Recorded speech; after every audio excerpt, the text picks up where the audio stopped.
Bueno, bienvenidos a este espacio. Hoy vamos a tener una capacitación supremamente especial, muy interesante, dirigida tanto al personal médico como al personal de odontología, a los servicios de apoyo de nuestra organización.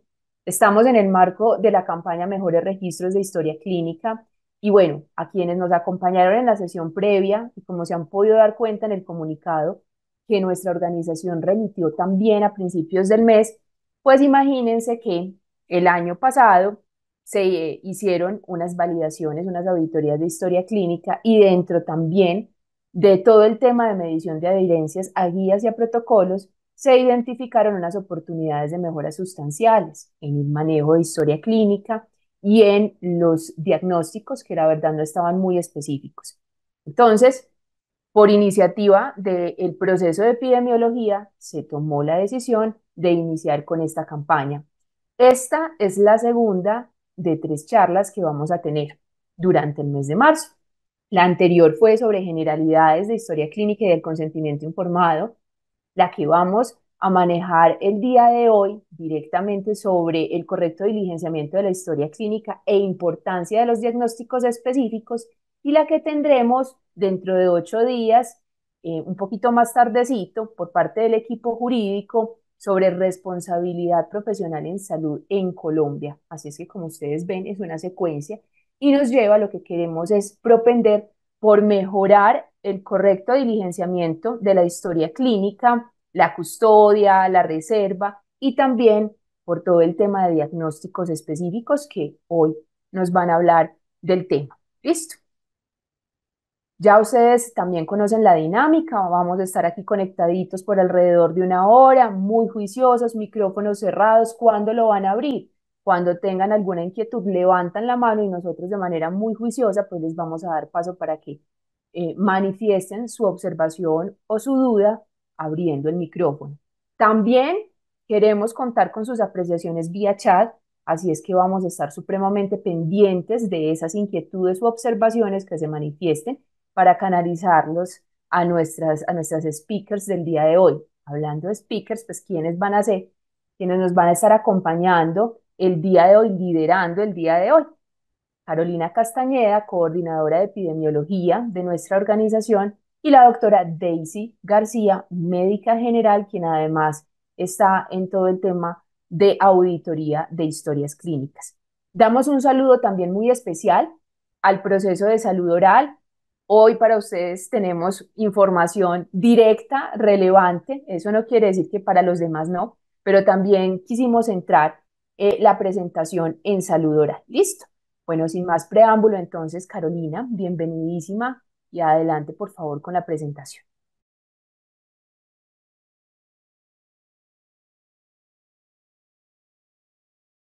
Caro, no te escuchamos. Mientras Carolina activa el audio, yo les recuerdo que al final de la presentación vamos a tener junto con el listado de asistencia el cuestionario correspondiente y ese cuestionario se supera mínimo con el 80% de respuestas correctas. Son 7 preguntitas sencillas, pero bueno, esperamos que todo lo supere. ¿Listo? Caro, ahora sí, Hola, hola, ya adelante. me escuchan. Ya, sí, me escuchan. ¿Los escuchan? Te escuchamos. Listo. Ay, muchas gracias. Bueno, Julie, muchas gracias a todos, gracias por esta campaña y por esta actividad tan bonita que tú nos has ayudado a sacar adelante. Recordemos que estamos en la campaña Mejores Registros de Historias Clínicas. La verdad es que este año sí lo hemos declarado como el año de seguimiento, de acompañamiento y de retroalimentación, pues porque hemos encontrado muchas cosas buenas que se deben seguir haciendo, pero también muchas oportunidades de mejora, que la idea es que sí se vean reflejados todos esas recomendaciones, esas observaciones que hacen nuestros auditores. Acá está la doctora Daisy, también el proceso de salud oral que nos acompañan las auditorías en mirar cómo estamos, qué es lo que registramos, qué tienen esas historias clínicas, y eso sí refleja lo que estamos viendo en los usuarios, las atenciones y si estamos dando cumplimiento y adherencia a las guías de práctica clínica. Entonces, de todos esos hallazgos que hoy les vamos a contar un poquito, queremos como destacar y resaltar las oportunidades de mejora y que sí, pues obtengamos los resultados que esperamos. Todos, porque este trabajo es de todos. Entonces, para empezar, vamos como a retomar lo que habíamos visto la semana pasada en la primera sesión de esta actividad y es la historia clínica, que es, entonces sabemos que es un documento que es privado, que es obligatorio. Todas las personas que intervenimos en la atención de los usuarios, de los pacientes, debemos dar cuenta de que se hizo a ese paciente. Debemos de dejar registro de la condición de salud del paciente y todas las intervenciones que se llevaron a cabo para mejorar su condición de salud o para sostener su condición de salud, que es sometido a reserva, sí, y que estas condiciones de salud y estas intervenciones deben estar registradas de manera cronológica. Todo lo que tiene que ver con la atención debe quedar registrado de manera completa, de manera obligatoria y en orden cronológico. Hago énfasis porque ahorita la doc nos va a contar en esos hallazgos y esto de registrarlo en orden cronológico es una de las oportunidades de mejora grandes que tenemos. Bueno, ¿qué características tiene? Entonces, primero es que debe ser integral, sí, entonces debe reunir la información de los aspectos científicos, técnicos y administrativos que se relacionan a la atención en salud y en todas las fases que se hacen, en fomento, en promoción de la salud, en prevención pues específica, en prevención de la enfermedad, todo lo que tiene que ver con el diagnóstico, tratamiento, seguimiento y rehabilitación de la enfermedad y que debe abordar como un todo los aspectos biológicos, psicológicos y social de los pacientes y que se debe interrelacionar con todas las dimensiones, personal, familiar y comunitaria, porque sabemos que todos esos aspectos intervienen en el estado de salud, en el estado de enfermedad y en el estado de recuperación de los pacientes que no son solitos, sino que tienen todo un contexto. Otra de las características es secuencialidad y es que estos registros deben consignarse en orden cronológico en el que se da la atención y es obligatorio que lo hagamos y que lo cumplamos de esta manera, en este orden que sea cronológico. Debe tener racionalidad científica, que es aplicar esos criterios científicos en el diligenciamiento y registro de las acciones de salud que estamos brindando o que estamos ofreciendo a los pacientes, a los usuarios, con los que nos acercamos y hacemos toda la intervención de tipo asistencial. Debe cumplir con ser disponible, que es que se pueda utilizar la historia clínica en el momento en que se necesita, por supuesto con las limitaciones que impone la ley. Alessandra nos contó cuáles son esas condiciones, cuáles son esas limitaciones y también vamos a tener una sesión con la parte legal para ampliar pues como esa información. Entonces, pero ¿qué es nuestra responsabilidad? Dar cuenta de toda esa atención integral, de todo lo que encontramos, evidenciamos en el paciente para que en el momento en que se requiera se pueda utilizar y se pueda consultar esa historia clínica. Y es muy importante, muchos hemos escuchado que lo que no está escrito no existe. Recuerden que la historia clínica muchas veces nos pone a salvo de situaciones de pronto legales que se presentan con los pacientes, por eso es que es muy importante dejar todo registrado y de manera correcta. Debe cumplir con la característica de oportunidad y es que el diligenciamiento de los registros de atención en la historia clínica se debe hacer de manera simultánea o inmediatamente después de que finalice la prestación del servicio, ¿cierto? Porque de pronto puede ser que le pase algo al paciente y yo no haya terminado de diligenciar la historia clínica o se me cerró el sistema y no la diligencié y me puedan inculpar o pueda incurrir en dificultades por omisión o porque no registré la atención que de pronto está asociada a algún evento importante con ese paciente. Entonces es muy importante que se haga al mismo momento en que lo estoy atendiendo o inmediatamente termino la atención. Nos va a contar la doctora Daisy cuáles son esas generalidades o esas características que debe cumplir el diligenciamiento de la historia clínica en la IPS. ¿Lo compartes? Ok, yo lo voy pasando. Ya lo voy a pagar.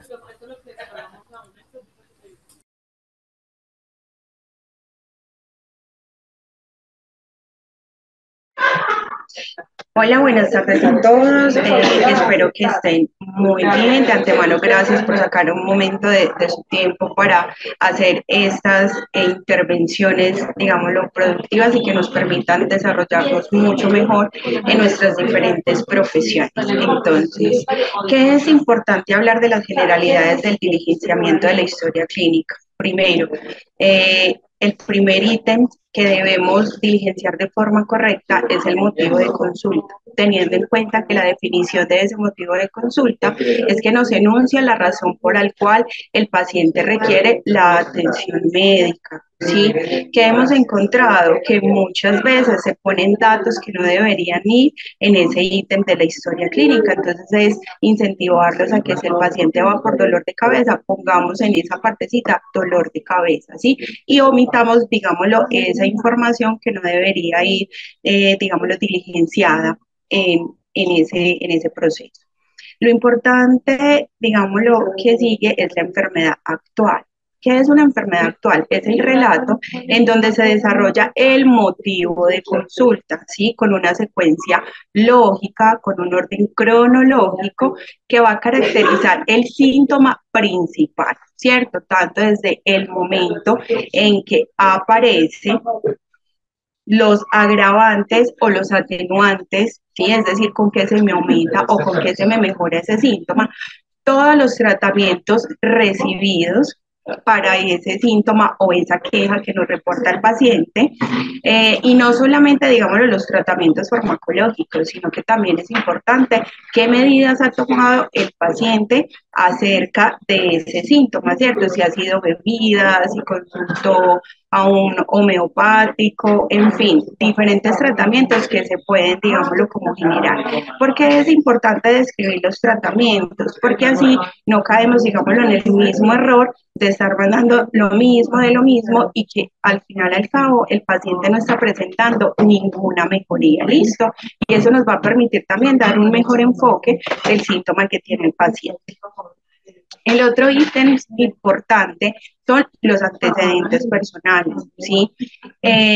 Tanto los patológicos, toda la parte quirúrgica, los tóxicos, alérgicos, traumáticos, transfusionales, los ginecobstétricos, si aplica pues en caso de las mujeres, los perinatales si aplica en caso de que estemos atendiendo la población de primera infancia, ¿sí? Y si aplica la vacunación. ¿Qué hemos notado al evaluar las historias clínicas? Que estos antecedentes no se están actualizando. ¿Sí? Que por ejemplo tenemos pacientes que desde hace algunos meses son diabéticos, son hipertensos, con enfermedad renal crónica y en ninguna parte de los antecedentes se están reportando estas patologías. Entonces, digámoslo, la idea de hacer estos tipos de intervenciones es incentivarlos a ustedes a que tengan ese mejor proceso de diligenciamiento de la historia clínica y que por más confianza que yo le tenga en mi compañero, recuerde que la historia clínica es la única defensa que yo tengo, por lo que tengo que tratar de actualizarla siempre y verificar que esa información que quede consignada sí sea realmente verdadera.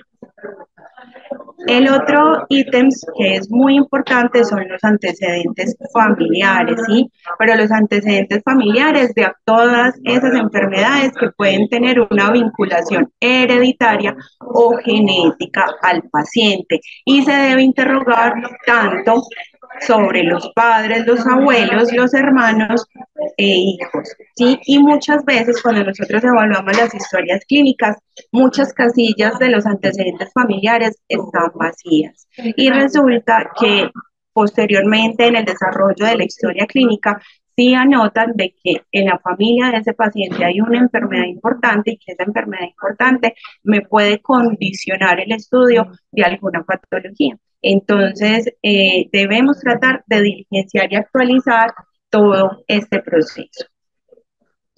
Por ejemplo, en el sistema EOI y también en el sistema PANA está como los medicamentos que utilizan los pacientes. Aquí es donde vamos a dejar consignado la medicación que el paciente usa de forma crónica, ¿sí?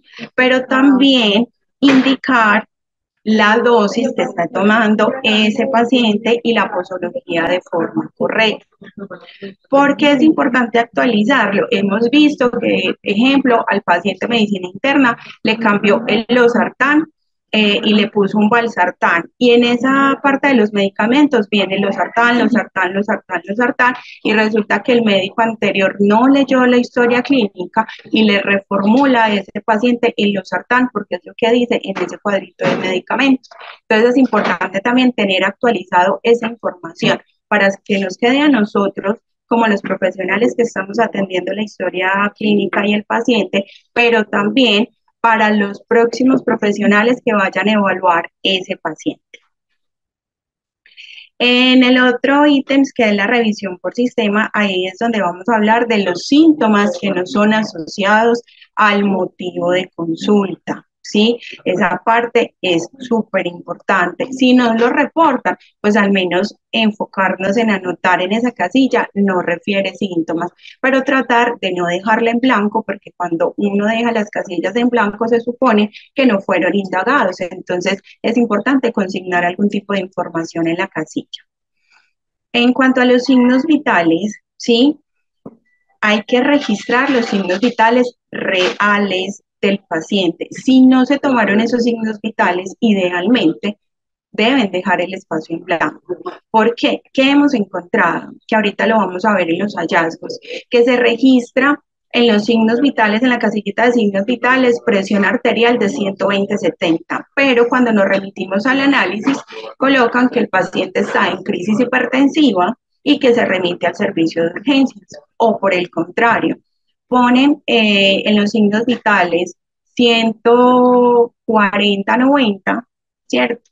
Y en el análisis ponen paciente con cifras tensionales en metas, analizando las metas en la edad del paciente y las comorbilidades del paciente, ¿cierto? Pero las ponen en metas y no se hace ningún tipo de intervención.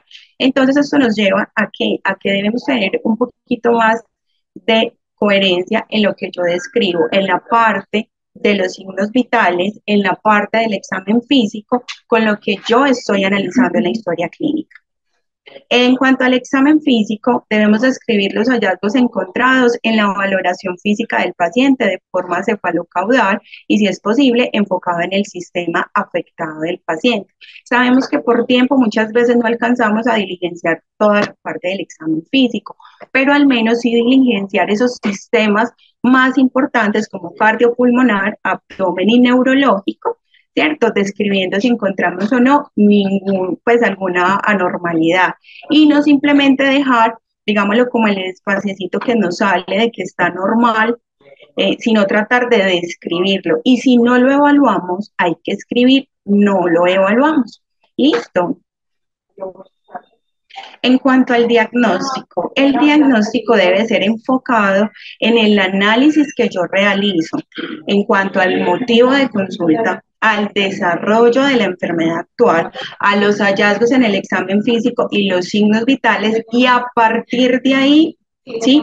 Tengo toda la información requerida para orientar un diagnóstico que sea específico, ¿cierto? Que le dé pauta a cualquier persona que vaya a revisar esa historia clínica de qué fue lo que yo encontré y en lo que estaba pensando. Y es muy importante clasificarlos en orden de prioridad. Ejemplo, en los programas de riesgo cardiovascular tenemos los diagnósticos en orden: primero, enfermedad renal crónica; segundo, diligenciamos el de diabetes; y el tercero, diligenciamos el de hipertensión arterial, ¿sí? Entonces esto es importante tenerlo en cuenta. Y hemos encontrado que se desarrolla toda la historia clínica referente al motivo de consulta a la enfermedad actual, pero que a la hora de registrar el diagnóstico, este diagnóstico no tiene ningún tipo de relación con la información que he adquirido durante todo el proceso de la consulta, ¿sí? Entonces es importante que manejemos ese orden cronológico para que obtengamos un buen diagnóstico y por ende un buen tratamiento.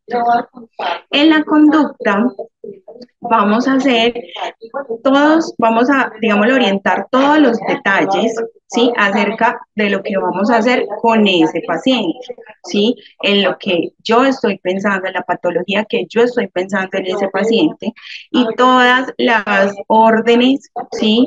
O conductas que yo voy a seguir con ese paciente, no simplemente las farmacológicas, sino también las no farmacológicas.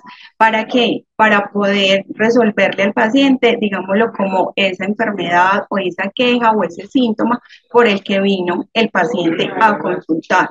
No es simplemente copiar la enfermedad actual y decir, por lo anterior decido ordenar, no, sino que es analizar todo ese proceso que yo hice en la consulta para poder determinar el diagnóstico, ¿sí? Referente a ese diagnóstico, hacer la conducta y poder establecer el proceso de manejo, copiando también las recomendaciones, los signos de alarma y, muy importante, que el paciente entienda y acepte la información que se le está brindando. ¿Listo?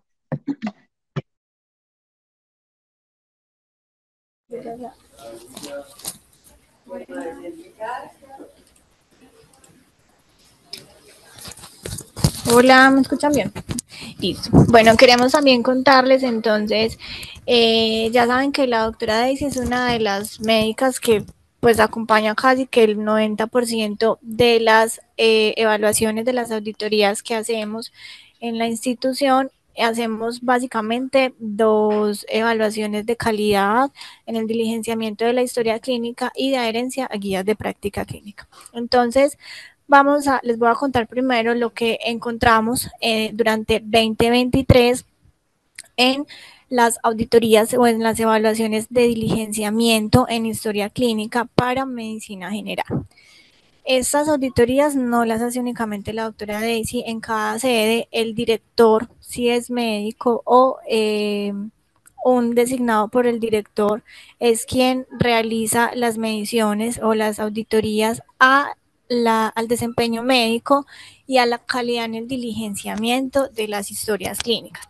Se miden básicamente 3 fases. Una de ellas es la correcta diligenciamiento o el registro correcto de información en cada uno de los ítems, que es la partecita que nos estaba contando la doctora hace un momentico, que la anamnesis se haga pues de manera adecuada, oportuna y según el motivo de consulta.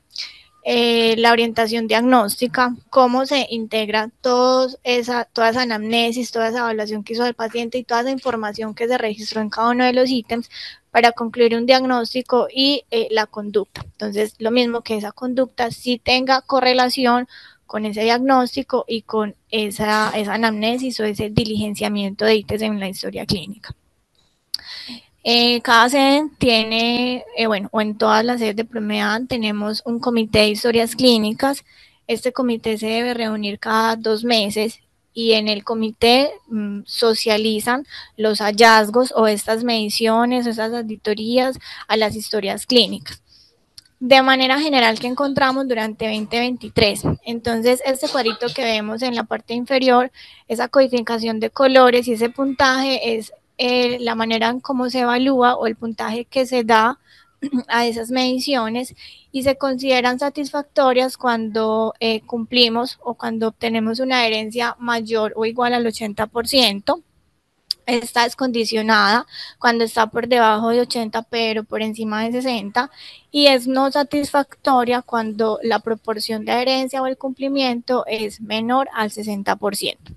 Entonces tenemos por acá pues las evaluaciones que se realizaron a las sedes en el ambulatorio durante 2023. En general, la mayoría tienen un cumplimiento satisfactorio por encima del 80%. Los mejores resultados o los puntajes más altos están en Caldas, Centro y Barbosa, se presentaron en esas sedes y solamente una de las sedes obtuvo una calificación de condicionado, que es la CEA. El año pasado hicimos el proceso de medición de adherencia a guías de práctica clínica se empezó en 2022, en 2023 trabajamos muy fuerte toda la medición de adherencia a guías del programa de riesgo cardiovascular. Entonces hicimos medición a hipertensión, diabetes y enfermedad renal crónica. Tenemos un compromiso gigante con los aseguradores y es medición de RIAs, porque si ven las RIAs, cuidado prenatal, recién nacido, primera infancia, que fue pues como lo que alcanzamos a medir durante 2023. De hecho, miren que la herencia es no satisfactoria para casi todas las mediciones que hicimos. Entonces el compromiso de este año, a lo que le vamos a trabajar muy fuerte, ya la doc les va a contar una estrategia que vamos a implementar, es hacer la medición de adherencia a RIAs en todas las sedes y pues como para todas las etapas que se requieren. ¿Cuáles fueron los resultados que obtuvimos en cuanto a los programas de riesgo cardiovascular? Entonces, van a ver que en cada grafiquita están las sedes, esa es la información que alcanzamos a recoger para el ambulatorio, y cada una de las sedes tiene 2 barritas. La primera barrita que tenga cada sede corresponde a la medición que se hizo durante el primer semestre de 2023 y la segunda barrita a la medición que se hizo durante el segundo semestre para tener un comparado. Ya saben entonces que las que tienen colores amarillitos son las que se han clasificado como condicionado, las verdes han obtenido una adherencia satisfactoria. Entonces para hipertensión arterial, Caldas, Caucasia e Itagüí tenían en el primer y segundo semestre adherencias satisfactorias. Piso 15, La Ceja, Barbosa y Centro obtuvieron adherencias condicionadas en primer y en segundo semestre. Que cosas pues como de resaltar. Piso 15, por ejemplo, obtuvo en el primer semestre una adherencia que casi nos dio satisfactoria, estaba muy cerca, pero para el segundo disminuyó un poquito. Entonces nosotros les presentamos unos informes, en la sede sobre la retroalimentación, la idea es que se haga pues nuevamente una medición para mirar cómo ha sido ese comportamiento que ha cambiado.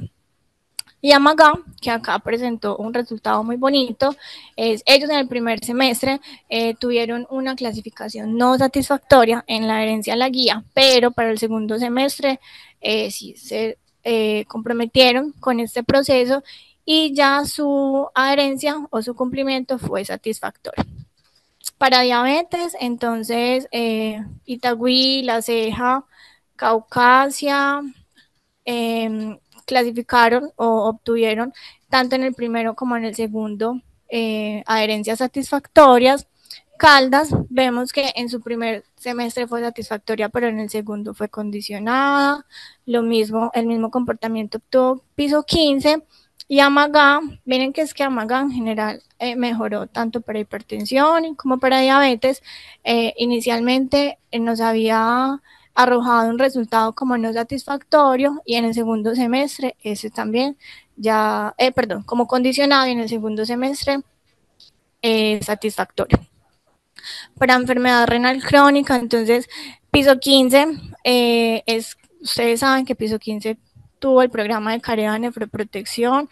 Ellos son muy fuertes en cuanto a la adherencia y en cuanto al cumplimiento de la guía práctica clínica para enfermedad renal crónica. Itagüí, La Ceja, Centro, adherencias satisfactorias. Caucasia, Amagá, Barbosa y Caldas, las últimas mediciones que tenemos para ellos son condicionadas, y Caldas también pudo pasar de una adherencia inicial no satisfactoria a una condicionada. La idea es que la próxima vez que hagamos como un recuento de todas estas evaluaciones, todos ojalá nos den en verde o satisfactorio. Bueno, para odontología también hacemos un proceso similar, hacemos una evaluación, esto lo hace el doctor Jaime, que hoy pues no nos puede acompañar, pero ya saben que acá está la representante, la gestora de salud oral, ella está súper atenta si tenemos dudas o comentarios relacionados con estos procesos y con estos resultados. Entonces, para ellos también se hace una evaluación general en el diligenciamiento, en la calidad, en la pertinencia, en la coherencia de esas historias clínicas general, que es la gráfica que vemos abajo. Todas las sedes obtuvieron durante 2023 una adherencia satisfactoria a ese diligenciamiento en las historias clínicas. Los mejores puntajes o las mejores evaluaciones están en Centro Barbosa y La Ceja, se presentaron en estas sedes. Y para ellos, durante 2023 se realizó la medición de adherencia a 2 guías de práctica clínica, a patología pulpar y a caries. Esas son las primeras mediciones que realizamos. A ellos también se les hace. Miren que Centro, Barbosa y Caldas obtuvieron adherencias satisfactorias en patología pulpar, pero Itagüí, La Ceja, Caucasia, Clínica Central Fundadores, el ambulatorio, o pues Perú, que es la sede donde ellos tenían odontología, y Amagá obtuvieron adherencias condicionadas. A esas sedes también se les hizo un seguimiento. Acá no tenemos registradas esa segunda evaluación, pero la idea es que se refuerce o se haga un plan de mejora o un plan pues de retroalimentación y una nueva medición para evidenciar en una segunda evaluación cómo ha sido el cambio o cómo se presenta esa tendencia. Y en caries y en más sedes presentaron una adherencia satisfactoria. Barbosa, Centro, piso 15, pues en su momento Perú, Caucasia y Caldas, y posterior las sedes que presentaron adherencias condicionadas, La Ceja, Itagüí, Amagá, ninguna en las guías de práctica clínica para ontología que se midieron el año pasado, reportaron adherencias no satisfactorias. Bueno, nos va a contar la doc Daisy. Entonces, lo que acabamos de ver es lo general, es cómo está ese puntaje, esa calificación general en las mediciones de adherencia, tanto al diligenciamiento pues y al desempeño médico, como a las guías de práctica clínica, pero la doc nos va a contar ya el detalle y las particularidades de esos hallazgos. Espérate, doc.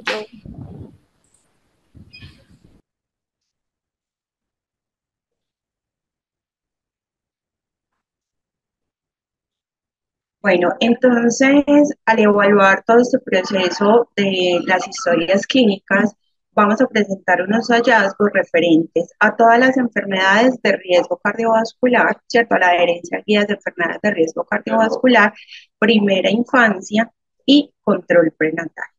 Iniciando por las enfermedades de riesgo cardiovascular que nos encontramos, que al evaluar este tipo de historias, comenzando por la de diabetes, no encontramos el reporte o el registro en la historia clínica de que el paciente fuese diabético o no, ¿sí? Y acá realmente no tuvimos en cuenta el diagnóstico, porque ¿qué también encontramos? Que el paciente era un diabético insulino requiriente y que al momento de registrar el diagnóstico le colocaban o le registraban paciente no insulino requiriente. Entonces nos quedamos, digámoslo, con la información más clara del reporte o en los antecedentes o en la enfermedad actual. Teniendo en claro que todas esas evaluaciones la tratamos, digámoslo, de hacer lo más objetivamente posible. Es decir, si pensamos que la información estaba en la enfermedad actual y no estaba registrada ahí, empezábamos entonces a buscarla, ya sea en los antecedentes, en las pestañitas especiales que tiene cada historia clínica para los programas, o en su defecto en la parte de conducta, tratando, digámoslo, de buscar de que no importa el lugar donde fuese registrada la información, pero que sí se encontrara verdaderamente ese registro.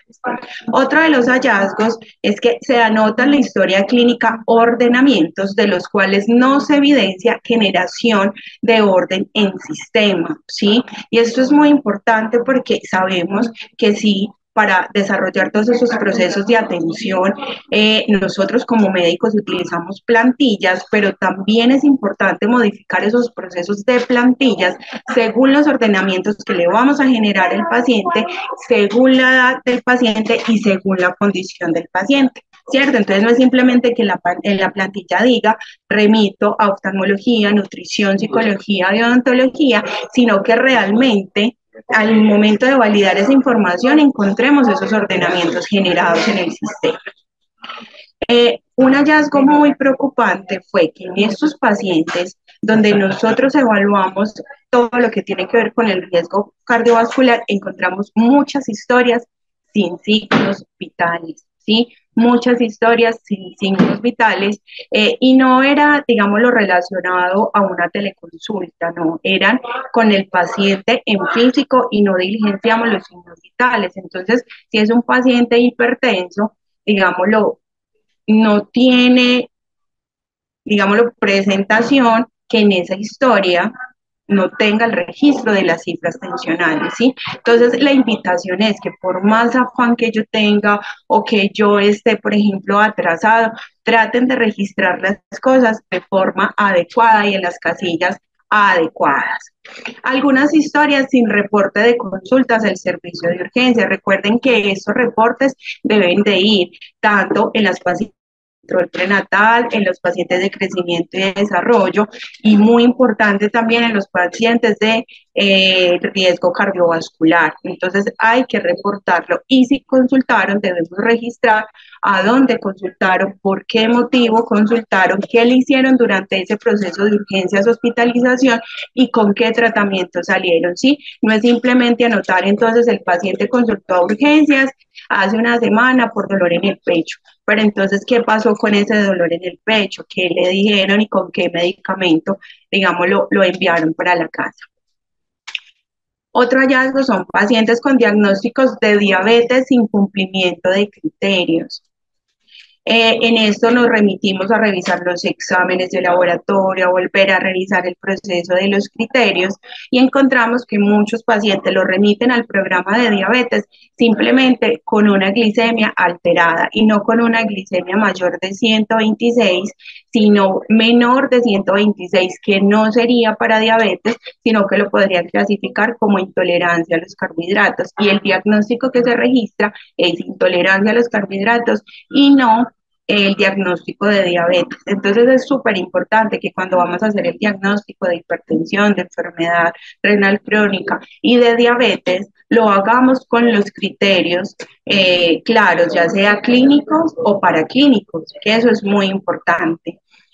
Historia sin reporte de tratamiento no farmacológico. Esto es primordial en los pacientes del programa de riesgo cardiovascular. No simplemente verifico que sí tenga ese proceso de adherencia a la toma de medicamentos, ¿cierto? Que los esté tolerando bien, sino que también esas medidas no farmacológicas de ejercicio, de alimentación, de disminuir el tabaco, de no consumo de alcohol, si también las está adoptando, ¿cierto? Ya que esto, digámoslo, es uno de los factores que más nos va a impactar en el proceso de la mortalidad y de la morbimortalidad, porque si bien es cierto, los medicamentos hacen un gran apoyo, el tratamiento no farmacológico, o sea, si nosotros no cambiamos esos estilos de vida del paciente y no aseguramos de que ellos sí se nos adhieran a las recomendaciones, el tratamiento farmacológico por sí solo no va a intervenir.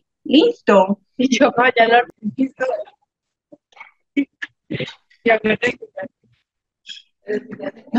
Todavía no. Bueno, en cuanto a las historias con la finalidad de hipertensión y diabetes, ¿sí? Recuerden que debe tener, si hay alguien con el micrófono abierto, en las historias con finalidad de hipertensión y diabetes, ¿sí? Deben ir condicionado a que la finalidad de esa historia sí sea del programa al que paciente, digámoslo, se citó. Tener entonces en cuenta la enfermedad actual con claridad, con ese orden cronológico y con los síntomas que nos reporta entonces el paciente, y tratar de que todo lo que nosotros encontremos en los signos vitales en la enfermedad actual sea coherente con lo que estamos analizando. Otro de los hallazgos es que no se realizan el registro de diagnósticos en prioridad en estos pacientes con enfermedad renal crónica. Recuerde que primero va enfermedad renal crónica, luego va diabetes y por último hipertensión, y ya de cuarta opción, pues alguna otra enfermedad importante que presente el paciente. Encontramos que muchos de los pacientes no se le calculaban o se le calculaba la tasa de filtración, pero no se analizaba esa tasa de filtración y muchos de ellos daban para criterios de enfermedad renal y no se hacía ninguna intervención al respecto, no se mandaba el perfil renal completo ni se remitía a nefrología. No se generaba tampoco el ordenamiento del electrocardiograma de forma anual. Idealmente, todo paciente hipertenso diabético o con enfermedad renal crónica se debe ordenar el electrocardiograma de forma anual. Importante también el ecocardiograma, ¿cierto? Si tengo un paciente que sea diabético con enfermedad renal crónica, por lo menos debe tener un ecocardiograma de forma anual para verificar si tiene algún proceso de hipertrofia de ventrículo izquierdo. Tampoco, digámoslo, se evidenció de que el paciente llegaba con las cifras tensionales elevadas y la idea era ajustarle el tratamiento y citarlo un mes. En muchas de las historias no se veía ese seguimiento a cómo ese paciente me va a responder en el proceso de la medicación. Entonces nos falta mejorar en ese proceso. Si tengo el paciente, le hago ajuste de tratamiento, entonces lo cito en un mes para verificar cómo me reaccionó a ese medicamento y si se inició con el proceso de control de cifras tensionales, igual que los pacientes diabéticos. Si bien es cierto, sabemos que la hemoglobina glicosilada me va a mostrar resultados a 3 meses, ¿sí? Hay otras medidas que yo puedo utilizar, como los de la glicemia en ayunas, y aún más importante, las glucometrías en esos pacientes diabéticos. Entonces es importante citarlo para revisión de las glucometrías, para verificar adherencia a la dieta y adherencia al ejercicio y mirar, digámoslo, qué tan buen pronóstico va a tener ese paciente de que me pueda mejorar ese control metabólico que no tenía en el momento. Listo. Igual tenemos muchos pacientes que tienen procesos de obesidad o sobrepeso y no fueron remitidos o no se les hizo ninguna intervención por nutrición. Entonces es muy importante. Ellos como pacientes del programa de riesgo cardiovascular, ellos deberían ir por lo menos una vez a odontología, nutrición, psicología, medicina interna, optometría y oftalmología, ¿sí? Y ya según lo que encuentre cada profesional va a determinar cuándo lo va a volver a ver. No es que si este paciente fue a nutrición una vez, cumplí. No, hay que mirar nutrición en cuánto tiempo lo citó para estar pendiente de que el paciente sí sea adherente a estas recomendaciones. Y ya lo último del programa de riesgo cardiovascular es que cuando yo tengo el paciente con estas 3 patologías, sí, se me están enfocando solamente en tratar una sola y no se están integrando esas guías de práctica clínica completas, tanto de diabetes y enfermedad renal crónica. Ejemplo, tengo un paciente hipertenso y diabético, le están haciendo todas las medidas para la hipertensión, pero la diabetes la están dejando a un lado. O son hipertensos y diabéticos y cumplen con las guías de hipertensión y diabetes, pero no integran todos los procesos de enfermedad renal crónica. En cuanto al control prenatal, ¿sí? Muchas veces evidenciamos de que estos pacientes que ingresan al control prenatal, el diagnóstico debería ser ingreso al control prenatal porque esa es la finalidad de la historia clínica, pero encontramos como diagnóstico principal enfermedad pélvica o dolor pélvico o cefalea, ¿cierto? Entonces es importante tener coherencia en el momento de registrar ese diagnóstico. Encontramos que se solicitó prueba treponómica confirmatoria para seguimiento, en vez de solicitar la prueba no treponémica, que es la que me va a permitir hacer ese seguimiento de las diluciones de sífilis que me pueda presentar esa paciente. No se tiene en claro, digámoslo, la clasificación de los trastornos hipertensivos asociados al embarazo y por ende no tienen tampoco muy claro ese proceso de los criterios de inicio para aspirina. Entonces, la invitación es digámoslo, actualizar. Igual nosotros estamos haciendo una serie de documentos de apoyo con esas cositas claras que nos faltan por mejorar para que ustedes tengan una guía y puedan hacer un mejor diligenciamiento de la historia clínica. Y no se registra la asistencia al curso de control prenatal, la paciente con criterios de tamización temprana de diabetes gestacional y no se realiza esta tamización y no se hace, digámoslo, como el antes de la función renal en esas pacientes que tienen alto riesgo de de preeclampsia o enfermedad renal crónica. Igual no se observó la educación y planificación familiar y lactancia, muy importante en el último trimestre. No se evidenció casi en ninguna historia la asesoría pre y post test de VIH ni la recomendación del uso del preservativo. No se describen las causas de ingreso tardío de esa paciente, ¿sí? Y obviamente registrar la información acorde a la edad gestacional. Encontramos que una materna de 8 semanas encontramos, por ejemplo, en el examen físico que ya era un bebé cefálico, con movimientos fetales. Entonces, lo importante es sí manejamos plantillas, pero poderlas entonces adaptar a la condición de la paciente actual. En cuanto a la historia clínica, idealmente de la primera infancia, los niños siempre deberían ser registrados hasta los 5 años en meses y no en años. Recordar los CIE-10 adecuados para dejarlos consignados en la historia clínica, ¿cierto? Que tienen que ser esos CIE-10 de acuerdo al programa de crecimiento y desarrollo. Importante dejar el registro entonces de la vacunación, ¿sí? Y dejarlo en el apartado de vacunación. Y en los lactantes falta especificar un poquito más ese proceso de lactancia, si es exclusiva, cómo los estamos alimentando y hacer esa educación en el inicio de la alimentación complementaria. Recordar que no solamente los médicos somos los que podemos realizar fórmulas de multivitamínicos y desparasitantes, enfermería también puede realizar esa formulación y por ende hemos visto de que en algunos casos hay una deficiencia de la formulación de hierro, vitamina A, o sea, se anota la historia clínica de que se envían los multivitamínicos, pero a la hora de revisar el ordenamiento no evidenciamos la orden. Es importante que ya les vamos a dejar un tipcito, hay unas escalas específicas para cada, digamos, ciclo vital, entonces vamos a explicarle cuáles son esas escalas, ya que al revisar las historias clínicas encontramos de que no se están anotando el análisis de esas escalas y por ende al momento de las auditorías, de extraer los datos, no estamos cumpliendo, digámoslo, con el objetivo. Y algo muy preocupante en esos procesos de primera infancia es que no estamos clasificando a esos niños en el estado nutricional adecuado, ¿sí? Entonces a veces los clasificamos desnutridos, pero no estamos haciendo la activación de la ruta de desnutrición, ¿sí? O por el contrario, la hacemos de forma incompleta y no la remitimos a pediatría ni a nutricionista y peor aún los estamos citando a 3 meses, ¿cierto? Cuando sabemos de que hay un protocolo establecido en un tiempo más corto para eso.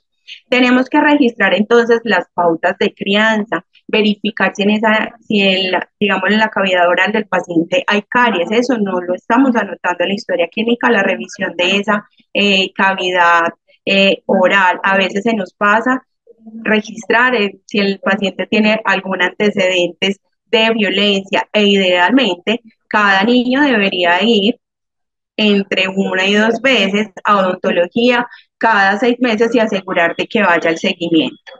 En cuanto a los hallazgos de las historias de odontología, ¿sí?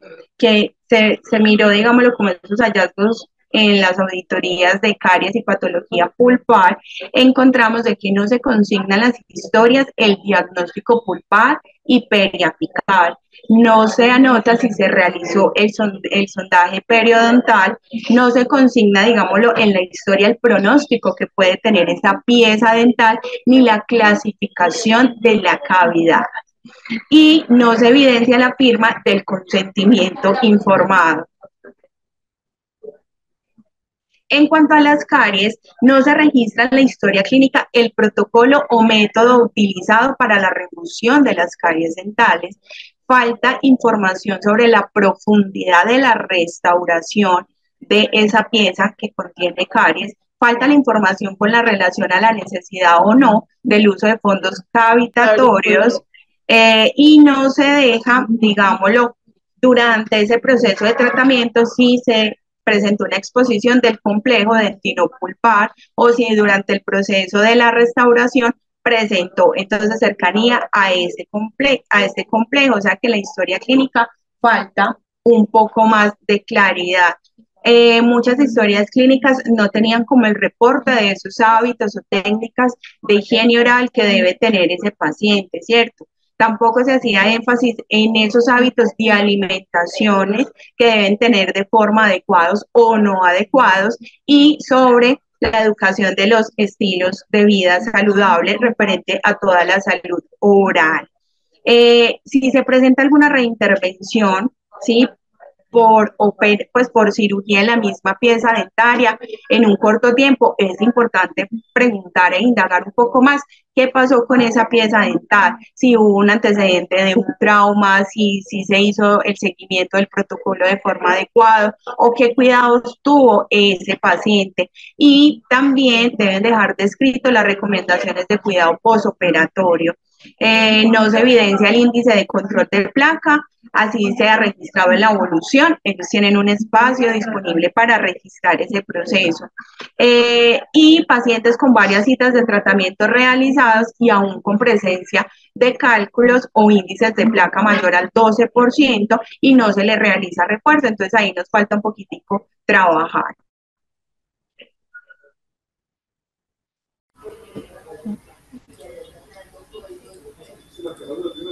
Doc, muchas gracias. Bueno, esto es algo muy importante. La Doc les contó los hallazgos de nuestras auditorías, estas auditorías y estas mediciones son internas, pero ojo que todo esto también lo hace el asegurador e incluso entes reguladores de manera externa. Entonces, esa es la oportunidad para nosotros medirnos, evaluarnos e identificar oportunamente esas oportunidades de mejora. Queremos contarles que estas charlas o estas conferencias tienen también otra intención y es apuntar a diagnósticos específicos, porque incluso en las auditorías externas por parte de los aseguradores, una de las observaciones que es reiterativa es que se encuentran en las historias diagnósticos no especificados. Y con estos diagnósticos, estos son los insumos para orientar la adopción o la adaptación de guías de práctica clínica y a veces como tenemos o presentamos tantos diagnósticos no especificados, digamos, este proceso se nos ha dificultado un poco. Entonces les vamos a contar al cierre de 2023 más o menos cómo nos está quedando el perfil epidemiológico. Estas son las primeras 10 causas de consulta para promoción y mantenimiento de la salud. Entonces la primera fue hipertensión arterial, para eso sí sabemos perfectamente que tenemos guía, que hacemos medición de adherencia. Entonces, en promoción y mantenimiento de la salud, la codificación diagnóstica en realidad nos ha ido muy bien. Otros controles generales de salud de rutina y otras subpoblaciones definidas, control de salud de rutina del niño, lo que les recomendó la doc ahorita, registrar bien de manera adecuada el diagnóstico cuando se hace la atención a cada grupo poblacional. Para salud oral, también en cuanto a la codificación diagnóstica, nos ha ido bien. La primera causa de consulta en salud oral durante 2023 fue examen odontológico, la segunda caries de la dentina, tercera gingivitis crónica, cuarta raíz dental retenida, quinta fractura de los dientes, y ya pues podemos ver como el resto que tiene una menor proporción de participación. Y acá sí es donde de pronto más nos han hecho las observaciones, donde más han insistido en que por favor le trabajemos a diagnósticos específicos. Entonces, en cuanto al tema o a las consultas de morbilidad, ese es el recuento, las 10 primeras causas de consulta que se presentaron en 2023.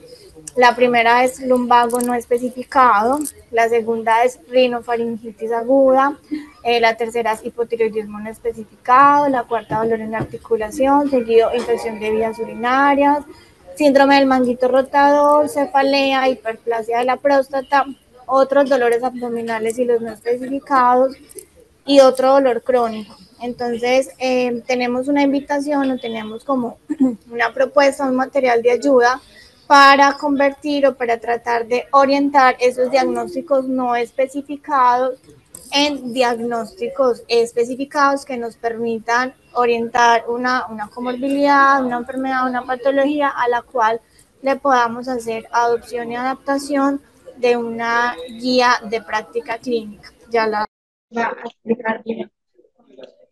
Bueno, entonces digámoslo, ¿cuál es la idea? La idea es que tratemos de evitar en la medida de lo posible el registro de los diagnósticos que diga no especificados, ¿sí? Solamente por esa frase, digámoslo, ya tenemos inconveniente en el proceso de la auditoría. Entonces, un ejemplo, dolor en la articulación, ¿sí? Pero entonces tratar, incluso estuvimos haciendo el ejercicio y yo sé que hay veces que es difícil ubicar un proceso de diagnóstico, ¿sí? Pero tratar de que esa frasecita no especificados no esté registrados. Pues si no encontramos más diagnóstico, pues que sea la última opción. Pero la idea de estas tablitas es que ustedes tengan, digámoslo, como otras opciones diagnósticas alternativas de registro para que podamos entonces mejorar en ese proceso. ¿Sí?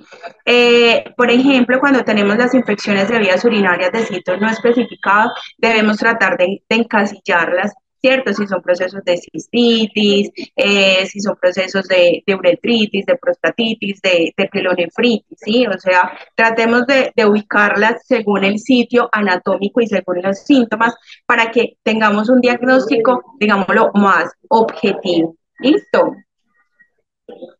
Entonces, esta es una de las tablitas que se las vamos a compartir de los instrumentos obligatorios que se deben tener para las diferentes poblaciones y los diferentes ciclos de vida de esa población.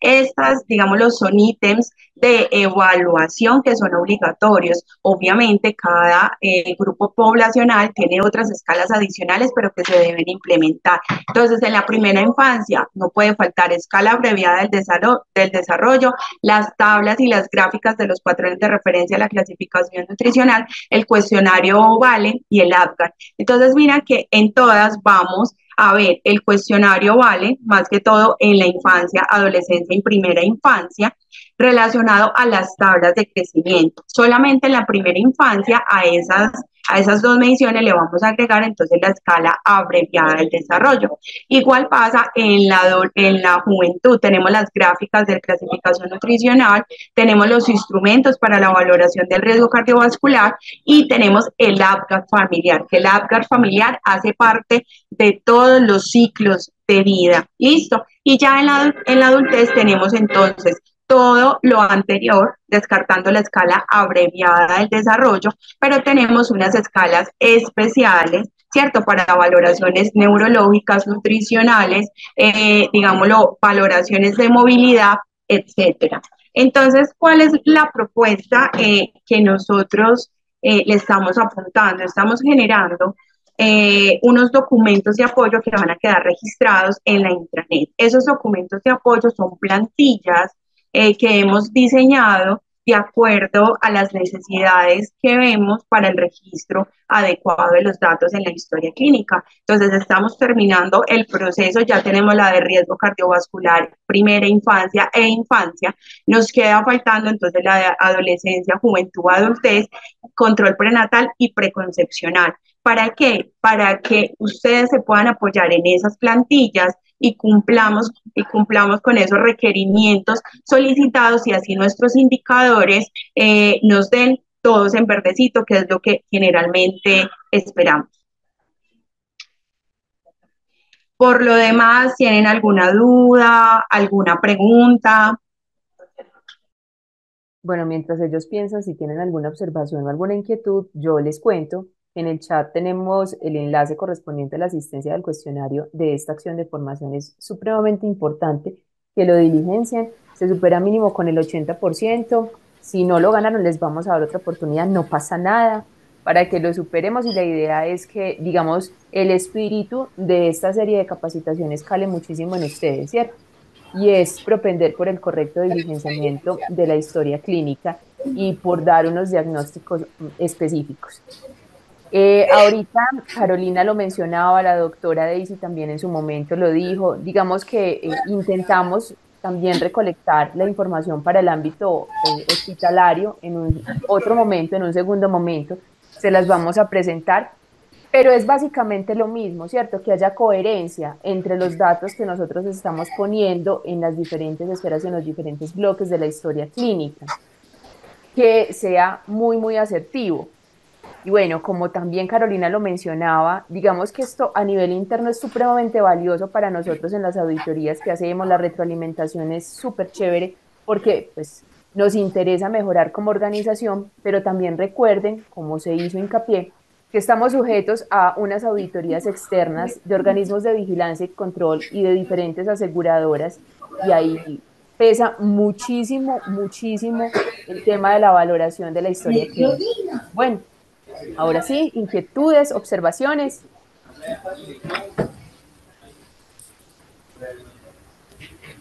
También aprovecho para contarles que iniciamos desde las generalidades y el cómo debe ser ese diligenciamiento. Hoy lo reforzamos de manera más puntual con la doctora Daisy y con Carolina, pero ya dentro de 8 días la charla que vamos a tener es toda la responsabilidad profesional en salud que como, digamos, talento humano en salud tenemos y las repercusiones también a las que nos veríamos expuestos si no actuamos de manera correcta.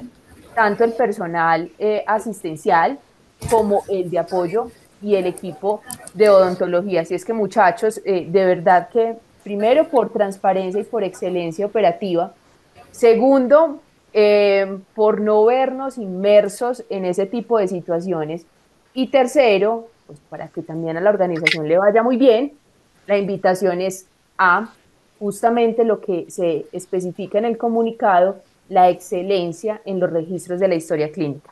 Carolina, doctora Daisy, ¿algo más por añadir? No, Julie, todo súper bien. Digámoslo, la idea es que si tienen de pronto alguna duda, alguna dificultad, puedan, digámoslo, acudir a nosotros para su proceso de orientación y que aprovechen ese recurso que vamos, digámoslo, o que estamos terminando de trabajar para ustedes, que es esas plantillas, porque a veces, digámoslo, el médico que ve el programa se incapacitó y le toca a otra persona ver esa cita de ese programa. Entonces si tiene de pronto una plantilla que cumpla todos los requerimientos, pues entonces va a ser más fácil el diligenciamiento de la historia clínica. Doctora, pregunta que me hacen vía chat.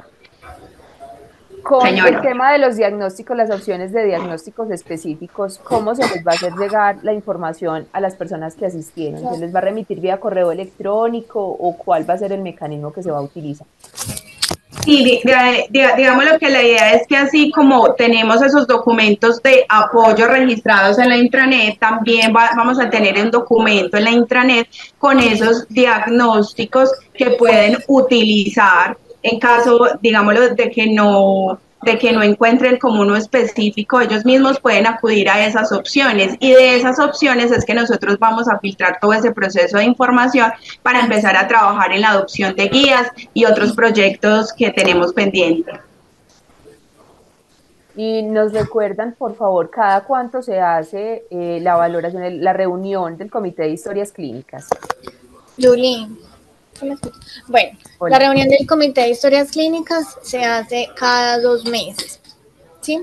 Las evaluaciones de calidad en el diligenciamiento de la historia clínica se hace cada mes. Esta la hacemos, pues se hace cada mes, y esa socialización o esa retroalimentación se les da a conocer a los profesionales cada 2 meses.